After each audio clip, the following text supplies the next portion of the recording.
السلام علیکم ورحمۃ اللہ وبرکاتہ۔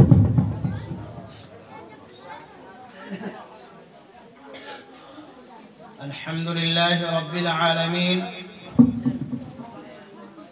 والصلاة والسلام على سید المرسلین وعلى آلہ واصحابہ اجمعین، اما بعد، قال اللہ تبارک وتعالی فی القرآن المجید: اعوذ باللہ من الشیطان الرجیم، بسم اللہ الرحمن الرحیم، واعتصموا بحبل اللہ جميعا ولا تفرقوا، صدق اللہ العظیم۔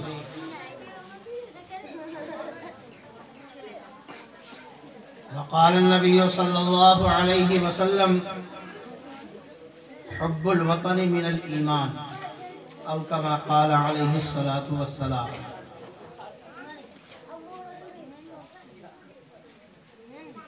اسٹیج پر تشریف فرما حضرات علماء کرام، حفاظ عظام،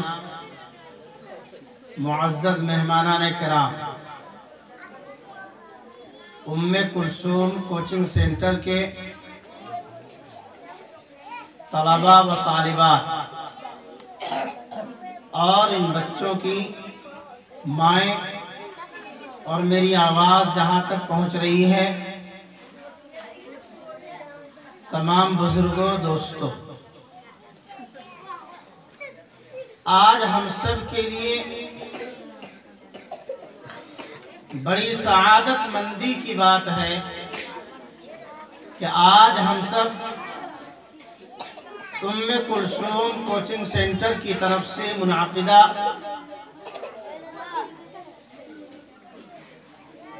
جشن یوم جمہوریہ کی تقریب اور ایک ثقافتی پروگرام میں شریک ہو رہے ہیں۔ آج پورا ملک جشن منا رہا ہے، خوشیاں منا رہا ہے، اور ہر سال 26 جنوری کے موقع سے خصوصیت کے ساتھ، اہتمام کے ساتھ پورے ملک میں ثقافتی پروگرام کا انعقاد کیا جاتا ہے، اور اسی جشن جمہوریہ کا ایک اٹوٹ حصہ ہے جو اس ملک کی راجدھانی دہلی کے اندر، دہلی کی سڑکوں پر اس ملک کی پوری طاقت کو پوری دنیا کے سامنے پیش کیا جاتا ہے۔ اس ملک کی جتنی حصولیابیاں ہیں، اس ملک کی جو طاقتیں ہیں، اس ملک کے جو افواج ہیں، چاہے وہ بری فوج ہو، بحری فوج ہو یا ہوائی، تینوں اقسام کی فوجوں کے کمانڈرز اپنی صلاحیتوں کا مظاہرہ کرتے ہیں، اور اس ملک کے اندر جتنی بھی قوت اور طاقت ہے، دشمن سے اپنے ملک کو بچانے کے لیے